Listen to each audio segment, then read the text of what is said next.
Hello hello Amit Tripathi ji. Amit Tripathi ji, जी sir. आपको बहुत बहुत नमस्कार। मैं होप ऑफ डेस्टिनेशन से कॉल कर रहा हूँ और जी जी सर। आपको जानकारी के लिए बताना चाहता हूँ कि आपकी ये कॉल रिकॉर्ड की जा रही है। यह एक जी सर। साक्षात्कार है और इस साक्षात्कार को हम लोग नाम दे रहे हैं कि संघर्षों की कहानी अमित त्रिपाठी जी की जुबानी। तो क्या आप इस रिकॉर्डिंग के लिए सहमत हैं? यस सर, हम सहमत हैं। Amit Tripathi ji, hope of destination, आप जानते हैं कि होप ऑफ डेस्टिनेशन संस्था दिव्यांगजनों के लिए कार्य कर रही है और हम चाहते जी हैं कि दिव्यांगजनों का जो संघर्ष है वो पब्लिक में आए, आम जन के सामने आए और लोग जान पाएँ कि दिव्यांगजन किस प्रकार संघर्ष करके समाज में अपने आप को प्रूव कर रहे हैं, साबित कर रहे हैं। तो जी सर। हम अपने दर्शकों को बताना चाहेंगे, ये है अमित त्रिपाठी जी। अमित त्रिपाठी जी जो कि एक दृष्टि दिव्यांगजन हैं और एक एक्सीडेंट में इनकी आंखों की रोशनी गई और आंखों की रोशनी जाने के बाद क्या कहानी रही वो आज हम अमित त्रिपाठी जी की जुबानी से सुनेंगे। सबसे पहले अमित त्रिपाठी जी, आपसे मेरा प्रश्न है कि कैसे आप ये जो आपकी आंखों की रोशनी गई, वो हादसा कैसे हुआ और क्या कारण रहा, थोड़ा सा हमारे दर्शकों को शॉर्ट में बताने का प्रयास करेंगे आप? थैंक यू सर, आज मेरा आप इंटरव्यू ले रहे हैं, इसके लिए आपको मतलब बहुत बहुत धन्यवाद सर। सर, हम इसको बताना चाहते हैं कि हम एक फर्नेस प्लांट में, हम वैसे रहने वाले प्रतापगढ़ यूपी के हैं और हम पंजाब में लुधियाना जिला के अंतर्गत खन्ना तहसील आती है, वहाँ पे एक फर्नेस प्लांट में काम किया करते थे और वहाँ पे जो है एक विस्फोट हुआ था, फर्नेस ब्लास्ट हुआ था जिसको बोलते हैं। और उसी में सर मेरे पूरे जख्म में तो चोट आई, मगर मेरी दोनों आंखों की रोशनी चली गई सर। मतलब हम 100% ब्लाइंड हो चुके हैं सर। जी, ये हादसा कब हुआ है अमित जी आपके साथ? ये हादसा सर 30 दिसंबर सन 2011 को हुआ था, दिन में 1:30 बजे सर। जी, 2011 में जब ये हादसा हुआ आपके साथ, तो क्या जिस जी सर। फैक्ट्री में आप काम कर रहे थे उस फैक्ट्री ने आपको कोई मुआवजा दिया या आपको नौकरी पे मतलब रखना चाहा या कोई दूसरा काम आपको ऑफर किया, ऐसा कुछ किया उन्होंने? नहीं सर, हमको कोई ऑफर नहीं किया गया। हमको तो सिर्फ इतना किया गया था कि हॉस्पिटल में भर्ती करा के मेरे घर पे फोन कर दिया गया था। तो मेरे घर से मेरे पापा जी और मेरा भाई छोटा वो पहुंचे हुए थे, तो उन्होंने एक अटेंडर वहां पे रख रखा था। तो तीसरे दिन ये लोग यहाँ से जब पहुंचे तो उसके बाद वो अटेंडर भी चला गया और उनको कुछ पैसे दे गया, मतलब कि शायद 3,500 रुपए थे और कहा गया था कि अगर पैसे लगेंगे तो और हम भिजवाएंगे। तो उन्होंने 8 दिन का चंडीगढ़ पीजीआई में इलाज चला हुआ था और वहीं पे भर्ती कराया गया था मेरे को। और फिर ये लोग हमको वहां से पीजीआई के बाद मेरे पापा जी जब पहुंच गए थे, ये उनका अटेंडर उनके पास चला गया और फिर उसके बाद हमको कोई सहायता नहीं दी गई। उसके बाद इनके लिए हम कांटेक्ट बनाया, नौकरी के लिए बोला या वैसे के लिए बोला, मगर कोई भी इनके पास ऑप्शन नहीं था। ये इन्होंने ये बोला कि जो मेरे पास इंश्योरेंस की आपकी धनराशि है, जो हमने फैक्ट्री का इंश्योरेंस करवा रखा है, तो उसमें लेबर का इंश्योरेंस 35,000 का होता है और 35,000 वो, और अगर आप कहेंगे तो हम 20-25 हजार जो कहें हम मदद कर देंगे। मतलब टोटल ये 50,000 मेरे को देने की बात बोल रहे थे सर। जी, तो वो मुआवजा आपको दिया गया कि नहीं? नहीं सर, हमको वो मुआवजा नहीं दिया गया। प्लस जब हमने जो है ये इतने पे ना कर दिया था, तो उन्होंने सिर्फ 8 दिन के बाद हमको दोबारा जो है, जो हमने इलाज करवाया था उसका भी पैसा नहीं दिए थे। हम इनके पास कांटेक्ट भी किए थे, मगर इन्होंने कहा कि पहले आप फैक्ट्री आइए फिर हॉस्पिटल जाना, तब हम आपको पैसा देंगे। तो हम डर के मारे इनके फैक्ट्री में नहीं गए थे। बाद में सर हम 3-4 महीने बाद जब चलने योग्य हो गए थे अपने से, तो मतलब कि दिखता भले नहीं था मगर पकड़ के चल लेते थे, तो उसके बाद वहाँ पे जब समझौते के लिए गए थे तब भी इन्होंने हमको कुछ, वहाँ पे हमने 2 शर्तें रखी थी कि हमको आप मुआवजा न दीजिए, हमको जितना हमारी मतलब उस टाइम पे हम 10,500 रुपये नौकरी किया करते थे, तो हमने कहा था कि इतने पैसे पे आप गेट में 4 आदमी रखते हो, हमको गेट पे रखा जाए और जैसे 4 आदमी एक अपना लिखे पढ़ेगा और जैसे कोई आया तो हम गेट खोलेंगे बंद करेंगे, ये तो नौकरी हम आराम से किया कर सकते थे और ये भी पूछ सकते थे आप कौन आए हो, कैसे हो, है। मगर इन्होंने हमारे ऐसी सब कोई बातें इन्होंने नहीं सुनी। और दूसरी बात, इनके लिए इतना हमने कहा था कि हमको ये कर दीजिए और हमारे बच्चों की पढ़ाई का जो है, क्योंकि हम ब्लाइंड भले ही हो गए हैं, जब हम साइटेड भी थे तो अब भी हमारी घर की कोई बेहतरीन वो बैकग्राउंड कोई मजबूत नहीं था, क्योंकि मेरे पापा जी एक छोटे से किसान हैं, मतलब सिर्फ 1 एकड़ जमीन है मेरे पास और उसी में हम 2 भाई हैं। जी जी। तो अमित जी आपने मुआवजे के लिए, जो मुआवजा उनसे मिलना था, उसके लिए कोई संघर्ष किया, कहीं पे केस किया या कुछ ऐसा आपने किया?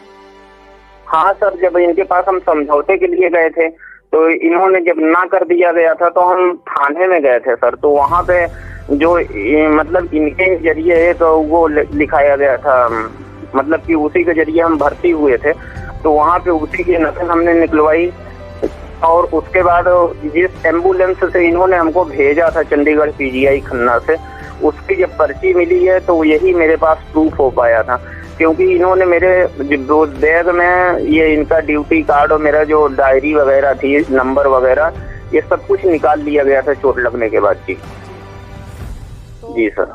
अमित जी, आपने इसके संबंध में कोई केस किया और वो केस कहाँ तक पहुँचा है, थोड़ा सा दर्शकों को बताएंगे आप? सर हम इलाहाबाद लेबर कोर्ट से केस किए थे, क्योंकि हम ब्लाइंड थे तो चंडीगढ़ से कर नहीं सकते थे, तो हमको वहीं पे बताया गया कि आप कहीं से भी केस कर सकते हो, तो यहाँ से हमने लेबर कोर्ट से केस किया था और उसके बाद इसमें हमको डिग्री जरूर मिली थी सर 10,60,000 कुछ रुपए पे, पर हमको पैसा नहीं मिल पाया था सर। अच्छा, पैसा अभी आपको नहीं मिल पाया है, तो उसके लिए आगे कुछ आपने किया है? सर उसके लिए आगे हमने ये किया है कि हमने हाई कोर्ट के लखनऊ बेंच से मुकदमा जो है अपील की है सर। जी, मतलब जी सर, प्रोसेस है वो अभी, और अभी तक आपको कोई मुआवजा नहीं मिल पाया है। अमित जी, आपके नहीं सर, आप ज्वाइंट फैमिली में, संयुक्त परिवार में रहते हैं कि एकक फैमिली में रहते हैं? पहले सर ज्वाइंट फैमिली थी, मगर अब ज्वाइंट फैमिली नहीं है सर। अच्छा, अब आपको पिताजी ने अलग कर दिया है तो आप अलग रहते हैं। जी सर। कौन है आपके परिवार में? सर मेरे परिवार में हम मियां बीवी और मेरे 2 बच्चे हैं सर। दोनों बच्चे कितनी उम्र के होंगे और क्या कर रहे हैं? सर लड़का मेरा 11 साल का है, लड़की मेरी 10 साल की है, 9 साल 9.5 साल की। वो पढ़ाई कर रहे हैं अभी? जी सर, पढ़ाई कर रहे हैं। मेरा लड़का जो है 5वीं में है और मेरी लड़की सर 4थी में है सर। जी।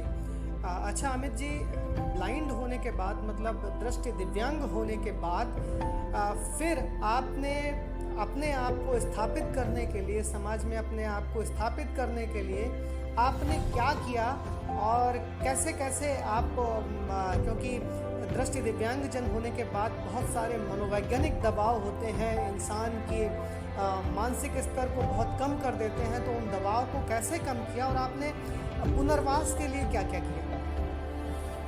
सर उसमें ये था कि शुरुआत में तो हम सिर्फ हाथ पांव सर मारते रहे, मगर जो है मतलब कोई मेरे को रास्ता दिखाने वाला था नहीं। मगर एक दिन हम सर रेडियो सुन रहे थे, तो उसमें एक प्रोग्राम आता है सखी सहेली, तो उसमें जो है सर दृष्टिबाधित लोगों के लिए बताया जा रहा था, मगर हम थोड़ा रेडियो मतलब विलम्ब से खोले थे, तो वहाँ का पता बताया जा रहा था, मगर सिर्फ हम देहरादून सुन पाए थे और मतलब वो खत्म हो गया था प्रोग्राम, हम थोड़ा लेट खोले थे सर। तो मेरे यहाँ एक सज्जन आए थे, ये लगभग 3 साल बाद की बात है सर। हम एकदम मतलब कि ये नहीं सोच सकते थे कि हम यहाँ जिस जगह पे हैं यहाँ पे हम कभी पहुँचेंगे। अभी हम कुछ नहीं है, मगर इतना था है कि सर कि हम थोड़ा अपना इधर उधर टहल लेते हैं, अपने घर का खर्चा चला सकते हैं। तो उसमें बात ये थी कि सर उन्होंने कहा था कि हाँ हम तुमको अपने नेट से देख के पता बताएंगे।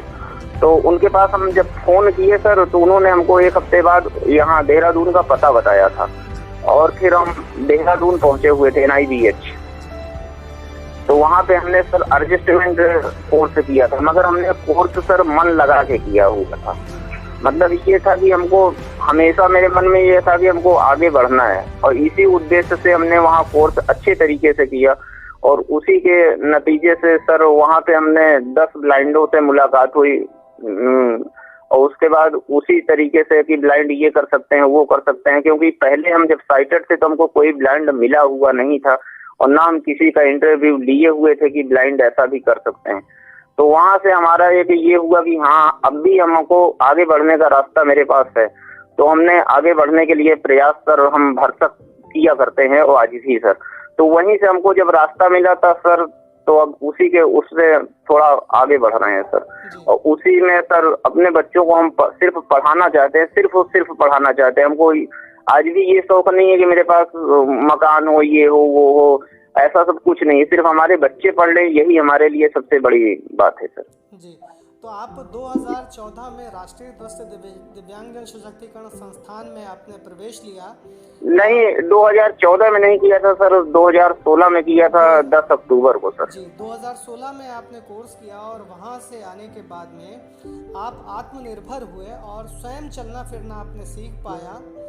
जी सर। इसके बाद जब 2016 में आपने कोर्स किया, कोर्स कंप्लीट हो गया। कोर्स कंप्लीट होने के बाद जो स्थिति होती है इंसान की वो ये होती है कि अब वो अपने परिवार की जीविका चलाने के लिए कोशिश करे, अपने परिवार को आत्मनिर्भर बनाने की कोशिश करे, अपने परिवार में अपने बच्चों का पालन पोषण करने की कोशिश करे। तो आपने NIBH से आने के बाद फिर आपका क्या चीज़ें आपने करने की सोची कि आप अपने परिवार का गुजारा कर सकें, भरण पोषण कर सकें? सर जब हम वहाँ NIBH में थे तो मेरे रूम पार्टनर और जो मतलब और ब्लाइंड थे, तो हमारी तरह सर सिर्फ मतलब ये बीच में ब्लाइंड नहीं हुए थे, मतलब रिसेंटली ब्लाइंड नहीं थे। कुछ लोग बाई बर्थ ब्लाइंड थे, तो वो लोग दिल्ली से भी उनका आना जाना था। तो उन्होंने कहा था कि दिल्ली में काम मिलता है, दिल्ली में आदमी अपना काम भी कर सकता है। तो हमने उनसे ही पूछा था कि कौन सा काम मिलता है और क्या कर सकते हैं। तो वहाँ पे हमको बहुत से काम बताए गए कि जैसे दोना पत्तल आप बना सकते हो और ये साबुन और निरमा का ट्रेनिंग लेके इसको भी आप खोल सकते हो, पर इसके सब के लिए सर पैसा चाहिए था और ये दोना पत्तल के लिए भी पैसे चाहिए थे। तो वहाँ पे जब हम मतलब सिर्फ मिलने के लिए एक संस्था है फरीदाबाद में और दिल्लियों में, तो बहुत सी संस्था हैं, तो उसी में एक संस्था में गए थे। तो हमने बहुत से लोगों को देखा कि जैसे ट्रेन पे, लोकल ट्रेन पे और ये एक्सप्रेस ट्रेनों पे वो अपना प्रोजेक्ट बेचा करते थे। प्रोजेक्ट का मतलब है सर जैसे लीड चार्जर, लूडो, ये गेम वगैरह ये सब वो बेचा करते थे। तो हम जो है सर जब यहाँ देहरादून में ट्रेनिंग किया करते थे तो हमको ट्रेनों पे चलने का अनुभव हो, मतलब प्लेटफार्म पे मोबिलिटी कराई जाती थी, तो उसके जरिए हम सर ट्रेनों पे आराम से चल लेते हैं और प्लेटफार्म पे भी। तो उसी के जरिए सर हम ये काम अपना शुरू किए सर। थोड़े दिन तो हम काम किए थे दोना पत्तल में और उसके बाद फिर उसमें मेरा नहीं हो पाया सर, तो हमने यही बेचना स्टार्ट किया था सर। जी अमित जी, एक सवाल थोड़ा सा मुश्किल हो शायद आपके लिए, लेकिन जरूर मैं पूछूंगा ताकि हमारे दर्शकों को पता हो पाए कि दृष्टि दिव्यांगजनों के साथ साथ में क्या क्या समस्याएं होती हैं। जब आप दृष्टि दिव्यांगजन हुए तो समाज और आसपास के लोगों का आपके प्रति क्या दृष्टिकोण था जब आप दृष्टि दिव्यांगजन हुए थे, और जब आप आत्मनिर्भर हो गए तो उस दृष्टिकोण में क्या परिवर्तन आया? थोड़ा सा हमारे दर्शकों को बताएं प्लीज। सर शुरुआत में तो अगर जिसके सर दोनों आंखें नहीं रहती हैं उसको सिर्फ हम थोड़ा ग्रामीण क्षेत्र से आते हैं सर, तो ग्रामीण क्षेत्रों में जैसे महिला हैं तो वो कहती हैं, चाहे यहाँ पे जो सर पढ़े लिखे भी लोग हैं उनके जरिए भी हम बताना चाहते हैं कि वो लोग भी अरे ठीक है अपना मतलब कि बीवी बच्चों के साथ रहोगे, मतलब जिंदा हो, मतलब यही कि जिंदा हो मगर मुर्दा हो, बात ये है सर। तो एक चारपाई आपके लिए रिजर्व कर दी जाएगी, उनका लोगों का कहना ऐसा होता था, और सब ठीक हो जाएगा, मतलब सब सहयोग करेंगे। मगर सामने कुछ नहीं आता है सर, वही राजनीति की तरह सिर्फ बातें कुछ और कहानी कुछ और होती है सर। तो है राम राम भगवान ने उल्टा कर दिया, ऐसी ऐसी बातें होती थी सर। मगर जब से हम थोड़ा अपना इधर उधर आने जाने लगे, अपना काम करने लगे, तब से मतलब जहाँ पे हम रहते हैं और थोड़ा जो लोग जानते हैं वो लोग भी ये जानते हैं कि अगला जो है इस तरीके का काम करता है तो मतलब इंडिपेंडेंट हो गया है, मतलब अपने से अपना जीविका चला सकता है सर, ऐसी बातें हैं। जी जी जी अमित जी, हम सभी जानते हैं कि कोरोना वैश्विक महामारी ने जी सभी का एक तरीके से कहते हैं कि रीढ़ तोड़ रखी है, चाहे वो आर्थिक स्थिति से हो या किसी और स्थिति से। तो कोरोना वैश्विक महामारी को देखते हुए जो आप अपना जो जीविका चलाने के लिए जो कार्य कर रहे थे उसमें क्या बदलाव आया और कैसे अब आप कोरोना महामारी के समय अपने आप को कैसे अपनी जीविका चला पा रहे हैं और किस तरीके से आप अपने कार्य कर पा रहे हैं? इस समय हम कुछ नहीं कर पा रहे हैं सर, क्योंकि सिर्फ ये सोचते हैं कि हम क्या कर सकते हैं, क्योंकि मेरा जो मोहल्ला है जहाँ हम रहते हैं सर, वहाँ पे अगर हम सोचे कि मतलब कुछ भी अगर करके थोड़ा अपना जीविकोपार्जन कर सकते हैं तो ऐसा नहीं है सर, क्योंकि वहाँ पे मेरा कुछ व्यवसाय चलने वाला है नहीं सर, और मेरे पास दूसरा कोई ऑप्शन नहीं है सर। तो इस कारण से इस समय एकदम हम बैठे हुए हैं सर, और मेरे पास कोई रास्ता कोई ऑप्शन बचा हुआ नहीं है सर। तो अमित जी, इस टाइम इस पीरियड में जी सर, इस काल में आपके साथ में कैसे आप जीविका चला पा रहे हैं और किस तरीके से किसी संस्था ने या सरकारी स्तर पर आपकी कोई मदद की गई है या कुछ लोग ऐसे हैं जो आपकी मदद कर रहे हैं जिससे कि आपकी जीविका चल पाए और आपके परिवार का जो भरण पोषण है वो सही तरीके से हो पाए? जी और तो कोई नहीं, एक मतलब देहरादून में ही मेरे सर मिले थे, उनका नाम विकास मिश्रा है, और ये एक संस्था है होफा फाउंडेशन के नाम से, तो उसी संस्था ने मेरे को कुछ सहारा दिया है। और अन्यथा Amit ji, hope of destination और होप ऑफ डेस्टिनेशन से मैं विकास मिश्रा ही बोल रहा हूँ। जी जी सर, तो और हमको सर और कहीं से कोई सहारा नहीं है सर, और ना मिला हुआ है सर, और ना मिलने की उम्मीद ही है सर।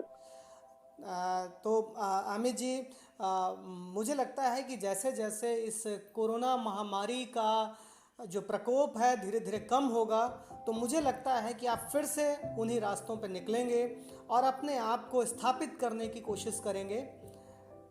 ऐसा कुछ सोचना है आपका?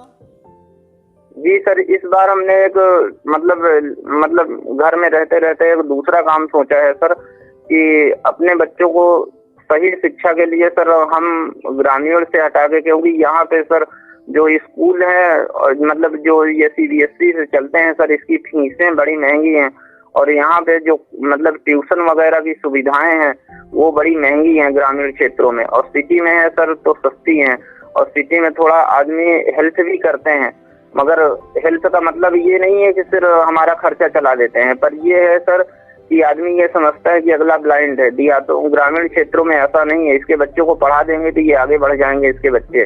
तो इस कारण से ग्रामीण क्षेत्र छोड़ के, और इस बार हमने ये सोचा है कि जैसे हम कोई सामान प्रोजेक्ट खरीदा करेंगे तो ट्रेनों पे नहीं सर, हम चौराहे पे खड़े होके बेचा करेंगे सर, ये हमने सोचा है सर। अमित जी, आपको एक आपके साथ होप ऑफ डेस्टिनेशन संस्था खड़ी हुई है और आपको एक साहस देना चाहती है, क्योंकि जैसे ही इस कोरोना वैश्विक महामारी का प्रकोप कम होगा तो संस्था ये आपको भरोसा देती है कि संस्था अपनी तरफ से जो कुछ हो सकेगी आपको अपने पैरों पे खड़ा करने के लिए वो करेगी, और आप कहीं पे खड़े होकर चौराहे पे खड़े होकर कुछ नहीं बेचेंगे, बल्कि आपको इस्टेब्लिश किया जाएगा, एक जगह पे आपका कोई कारोबार शुरू करवाया जाएगा, ऐसा संस्था भरोसा देती है। और मुझे लगता है कि आप अभी कोरोना वैश्विक महामारी को देखते हुए अपने परिवार को और अपने बच्चों को बचा कर रखें, क्योंकि यह महामारी बहुत भयंकर है तो घर में रहें, सेफ रहें और तब तक जब तक आप अपने पैरों पे खड़े नहीं होते हैं और ये कोरोना महामारी का प्रकोप कम नहीं होता है, संस्था अपनी तरफ से जो भी हो सकता है वो आपकी मदद करने की कोशिश करेगी। और अमित जी, एक लाइन में आप जो भी हमारे और दिव्यांगजन हैं, जो दिव्यांगजन दूसरे लोगों पे निर्भर हैं, उनके लिए आप एक संदेश कृपया दें, जिससे कि वो भी अपने आप को आत्मनिर्भर बनाने की कोशिश करें और समाज में अपने आप को स्थापित करने की कोशिश करें।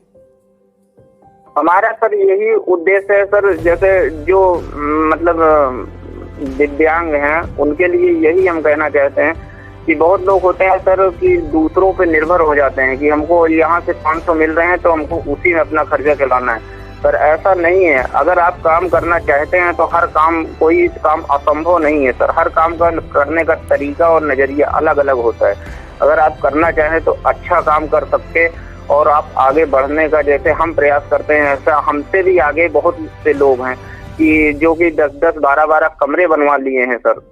मगर आदमी काम करेगा तभी आगे बढ़ेगा, विकास करेगा सर तभी। जी अमित जी, आपका बहुत बहुत धन्यवाद है साक्षात्कार देने के लिए। और यह साक्षात्कार आपका जो हमारा YouTube चैनल है होप ऑफ डेस्टिनेशन का, उस पर भी चलाया जाएगा। अगर कोई आपको आपत्ति है तो प्लीज़ हमें बता दें। आपको कोई आपत्ति नहीं है? सर, हमको कोई आपत्ति नहीं है सर। बिल्कुल अमित जी, आपका बहुत बहुत धन्यवाद।